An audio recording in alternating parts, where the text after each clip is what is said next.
The new manager bounce continues, but probably your biggest win at Nottingham Forest.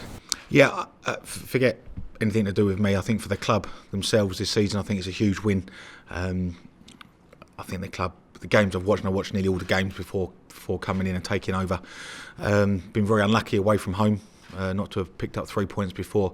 So, it just builds in. I think first press conference I was asked about, not winning away from home, and how we're going to change that. Certainly leading to the Charlton game was asked. So it became a bit of a stigma, and people want to talk about it.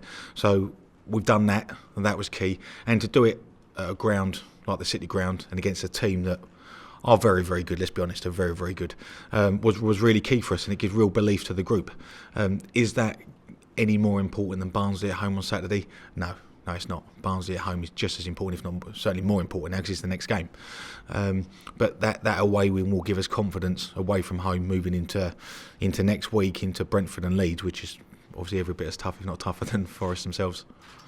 I suppose it's its own challenge, isn't it, playing a team like Barnsley at home, because you go to a Nottingham Forest and it's almost like anything's a bonus, whereas your fans this weekend, they'll be expecting a win. Yeah, and we spoke about that this morning as a group. So we've had a couple of meetings today regarding that, and have been very clear to the players. Barnsley's last 3 games, I've watched them, and against Blackburn they were very good and got beat. Hull last week they were very good and won, and at Borough was horrendous conditions. Looks at the game, but they've been very good, Barnsley. So league position isn't false, because you are where you are.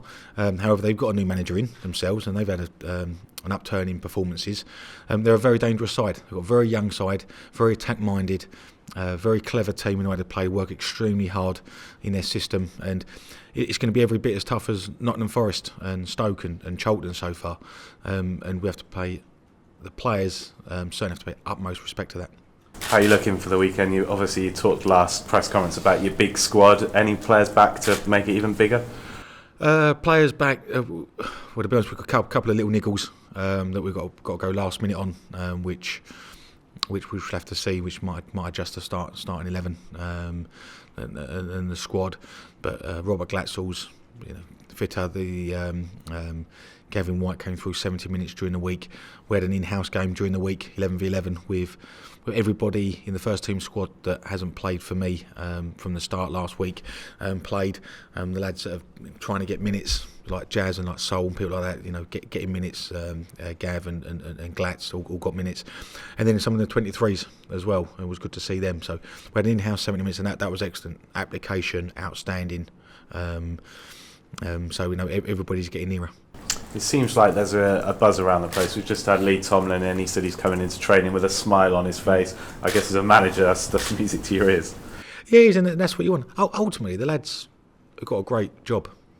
They're involved in a great industry, and they get paid well to kick a football around for a living. And if you strip it back, that's ultimately what it is. Yes, there's a lot around it. Of course there is.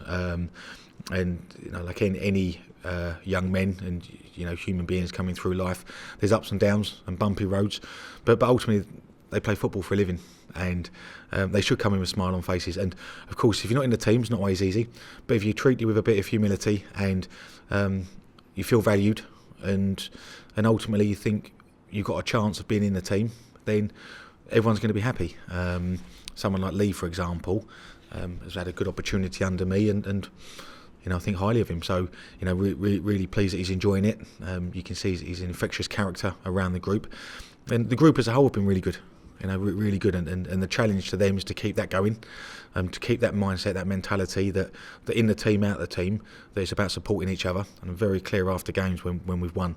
It's not just about the team that have won the game, it's about the subs that have come and made an impact, the subs that don't get on, and ultimately the lads that aren't involved as well, because everybody's going to be needed at some stage. I think we've covered where you're at in terms of recruitment in January and the fact that you do have a big squad, but Glenn pointed out in his article there's several players, including first team players, that are out of contract in the summer. Lee Tomlin, for example, is one of them. Does the squad size impact your ability to assess contracts now and potentially look to extend someone like a Lee Tomlin, or is that something that's on the back burner till 2020? Squad size doesn't impact the thought process of who I want to work with moving forward. It takes a little bit longer to assess everybody because there's so many players you have to assess. Thought process every day is thinking about players where they're at contractually. Getting to January, you're looking at the group and saying, yeah, let's be honest, it's too big a group. We all know that. Who might want to go, and that impacts your decisions. Who's out of contract and who's not. Who goes in January. Don't specifically want to talk about individuals today, but I think as a group, all players can do. The ones out of contract is try and impress. And in the modern day, it's not just about what a club thinks; it's what the player thinks as well. I like to sit with the players and have a chat with the players on the training pitch. Where's their mind at? Where's the family at? Do they want to be here? Have they been in the team? Where's the head at?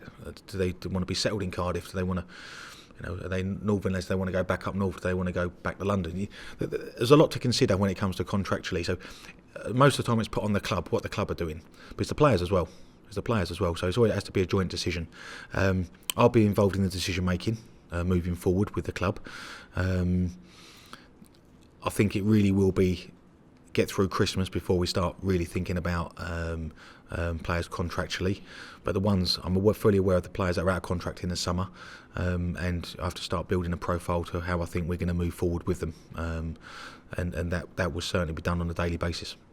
One final one from me. You said last time out that you were looking to establish close relationships with whoever comes in on the under-23 side. Obviously, you've already got building a relationship with the people in the academy.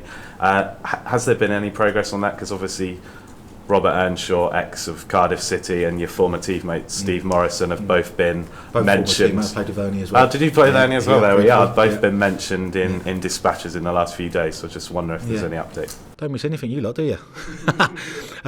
Firstly, just on the role itself, the club obviously, looking to appoint at least one new coach moving forward. Criteria have to be met, whether they're current players, past players, experience or not experience. Certain criteria have to be met in that. Of course it will. It's a privileged position working with our under-23s, and it will be moving forward because we want that pathway to come to the first team. As you mentioned, Robert Earnshaw and Steve Morrison, both ex-Welsh internationals, both highly thought of in the game. Both have different attributes.